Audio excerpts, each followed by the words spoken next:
Hi అండి అందరికీ. అందరూ ఎలా ఉన్నారండి? నేనైతే చాలా బాగున్నాననమాట. సంక్రాంతికైతే అమ్మ వాళ్ళ ఇంటికెళ్ళాం కదండీ! అమ్మ అయితే ఇవన్నీ నాకైతే పంపించిందండి.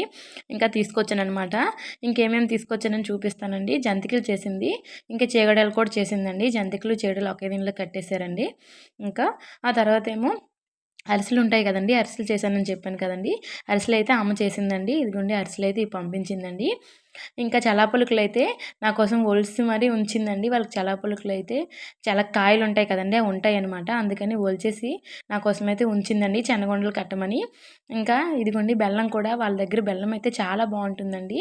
అది నాటు బెల్లం అంటారు చూడండి అలా ఉంటుందనమాట. అందుకని తీసుకెళ్ళిందండి 1 కేజీ. ఇంకా ఇవైతే చిన్నొడియాలండి. మినపరుబ్బుతో ఎడతారండి. చిన్నొడియాలు కూడా చేసిందండి మేము వస్తున్నామని. అప్పడాలు కూడా చేసిందండి. ఇంకా అప్పడాలు ఇరిగిపోకుండా ఉండాలని ఇగోండి ఈ డబ్బాలైతే పెట్టేసి ఇచ్చిందనమాటండి. అంతే అండి నా వీడియో. మీకు నచ్చుంటే ప్లీజ్ అండి షేర్ చేయండి, సబ్స్క్రైబ్ చేయండి, లైక్ చేయండి. థ్యాంక్ యూ అండి.